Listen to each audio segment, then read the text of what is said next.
Bonjour à tous, bonjour Anne. Alors, je suis très heureuse d'être avec toi aujourd'hui. Anne, tu es Anne Angebaud. Tu es coach en conduite du changement et transition et thérapeute formée à l'EFT et au Reiki. Alors, Exactement. alors Bonjour Nathalie, bonjour à toutes et tous. juste une petite introduction. Tu es formée de Sciences Po en économie et finance. Tu as travaillé plus de 10 ans dans le milieu bancaire. Et effectivement, entre autres, tu as créé Artis Coaching, donc qui propose une approche innovante et un peu décalée pour faciliter les changements de comportement et de posture. Alors, je reprends tes propos parce que le corps ancre les changements plus efficacement que l'intellect. Les méthodes sur lesquelles tu te reposes sont plus intuitives, plus émotionnelles, plus corporelles. Et tu as choisi deux méthodes, l'approche théâtrale et l'approche par le cheval, donc l'équi-coaching. Alors, tu interviens beaucoup au niveau de l'entreprise, au niveau de l'accompagnement à la croissance et au niveau de la transition managériale. Et parallèlement à cela, tu es conférencière soft skills, j'ai envie de dire, que d'atouts à ton arc, ou en tout cas que de curiosité et de passion. Alors moi, j'ai envie d'aborder avec toi le lâcher-prise et notamment avec l'angle du théâtre. En quoi le théâtre peut nous aider à lâcher prise? Le théâtre peut vous permettre de développer votre lâcher-prise avec deux axes possibles. Le premier, ce serait l'improvisation théâtrale. Donc là, en fait, on lâche prise. Pourquoi? Parce qu'en fait, on est connecté à son partenaire de jeu qui va improviser avec nous et qu'on doit être totalement dans l'ici et maintenant. On est dans le moment même, connecté à lui, dans une écoute. On a tous nos percepteurs nos récepteurs qui sont ouverts. Tous les chakras sont ouverts, comme on dit. Et on doit effectivement être concentré dans le moment présent pour que cette improvisation puisse se tisser au fur et à mesure. Mais il y a aussi autre chose dans l'expérience théâtrale, c'est le travail sur le texte et notamment la construction du personnage. C'est-à-dire, en fait, d'aller interpréter un personnage d'une pièce de théâtre où là, en fait, le lâcher-prise, il s'exprime de manière différente. C'est qu'en fait, pour incarner un personnage très, très différent de nous, il va falloir nous oublier. Il va falloir mettre de côté notre cadre de référence, que ce soit l'éducation, la culture, les valeurs, les préjugés, les convictions, pour aller complètement se rendre neutre, vierge et incorporer un personnage qui aussi bien peut se trouver être un pauvre personnage victime ou au contraire un énorme personnage sanguinaire et assassin pour le plus grand plaisir justement de nous tous. Et est-ce qu'il y a des techniques aussi, même que j'ai envie de dire au quotidien, qu'on pourrait utiliser pour lâcher prise? Déjà de lire du théâtre, tout simplement. Alors, lire en général, mais lire le théâtre, c'est peut-être plus facile à lire le théâtre que des romans un peu épais, de manière effectivement à vivre par procuration d'autres vies.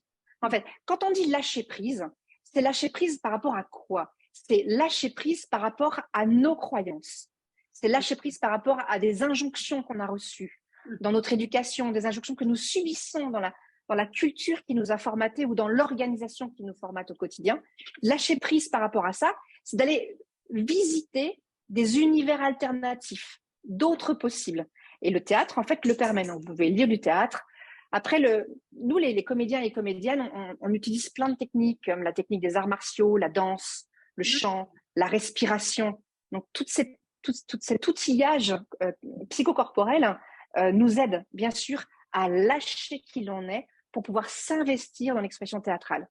Ce que j'entends, c'est, parce que je parle beaucoup justement du corps, en fait, est-ce que le corps, le lâcher-prise du corps permet le lâcher-prise de l'esprit? Oui. Alors au théâtre, en fait, on est tellement dedans que le cerveau pensant, il n'est plus là. Exactement comme lorsque nous étions enfants, souvenez-vous, dans les jardins, dans les sous-sols où on jouait, par exemple, dans les cours de récréation. Dès qu'un jeu était mis en place avec un groupe d'enfants, immédiatement, on perdait la notion du temps. On se faisait surprendre par la sonnette qui sonnait à la fin de la récréation. La notion du temps disparaît, la notion de notre identité disparaît. Tout disparaît parce que dans le jeu, en fait, on devient la fiction qu'on a décidé qu'on allait devenir. Et c'est ça qui est formidable, en fait. Et on retrouve la même chose dans le jeu théâtral. le jeu cow-boy, shérif, indien, extraterrestre, c'est la même chose qu'on va retrouver quand on va s'inscrire à un cours de théâtre ou un cours d'improvisation théâtrale. C'est intéressant, ce que j'entends, c'est aussi le pouvoir de décision. Comment je rentre dans la peau du personnage, comment je construis mon personnage. Merci. Alors, j'ai une question, oui. Justement, tu parlais d'injonction. Alors, du coup, en termes d'injonction, c'est vrai que souvent, ou trop souvent, j'ai envie de dire, on a un peu ces saboteurs qui nous disent tu dois réussir, tu dois y arriver, que ce soit dans notre quotidien ou même au niveau de l'entreprise. Comment le théâtre peut nous aider à dépasser ces injonctions et ces obsessions de la réussite? Oui. Alors, l'injonction de réussite, elle peut être vertueuse pour certains individus. Mm-hmm. Là où elle devient en fait tellement contraignante qu'elle nous diminue, c'est quand elle devient, quand elle nous submerge, en fait, quand elle nous éloigne de nos ressources. Voilà. Donc, je dirais qu'au théâtre, la réussite, c'est la pièce de théâtre devant plusieurs centaines de spectateurs et spectatrices qui se mettent à applaudir. Donc, on est dans cette forme de réussite. Ne serait-ce que c'est d'aller au bout d'une mise en scène. Ça, c'est une réussite. Simplement, au théâtre, ça n'est pas une injonction qui se fait au détriment de l'autre ou au détriment de soi. Parce que nous sommes protégés au théâtre par des valeurs qui sont l'esprit de troupe, le collectif. On fait corps. Alors, on retrouve ça dans certains sports collectifs, par exemple. Mais on fait corps au théâtre. Alors que l'injonction de réussite dans l'entreprise peut, dans certains types d'organisations, être plutôt un processus d'élimination des collègues, d'élimination des concurrents pour pouvoir parvenir seul au dernier échelon de la réussite, pour pouvoir parvenir seul à choper la prime de réussite, etc., etc. Ça, nous ne le voyons pas au théâtre. En fait, le modèle de réussite au théâtre est un modèle de réussite collective et c'est un modèle équitable, c'est-à-dire que voilà, quelqu'un démarre à une marche, il va progresser et on félicitera sa progression, là où quelqu'un était déjà à un niveau au-dessus et on félicitera sa progression, mais jamais il n'y a de comparaison en matière de qualité de jeu. Donc l'injonction de réussite, elle est quand même là et ça constitue notre estime de soi, notre confiance en soi, mais elle ne passe pas par des procédés d'élimination des concurrents. Au contraire, en fait, on va faire corps tous ensemble. Merci beaucoup, Anne. Alors plus largement, comment le théâtre pourrait développer notre leadership, en tout cas nous aide à développer notre leadership? Alors, si on entend par leadership quelqu'un qui est inspirant, en fait, quelqu'un qu'on a envie d'écouter, qu'on a envie de suivre, qui est un peu comme un modèle, le théâtre agit à plusieurs endroits. L'expérience théâtrale, donc le fait de s'entraîner, nous apprend déjà une forme d'aisance quand nous sommes confrontés au regard des autres. Donc déjà, un leader, c'est quelqu'un qui n'est pas apeuré, qui n'est pas effrayé par ses semblables.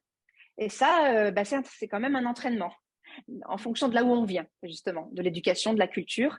Donc, le théâtre nous entraîne, nous exerce à être exposés sous les lumières des projecteurs face à un grand public au regard d'autrui.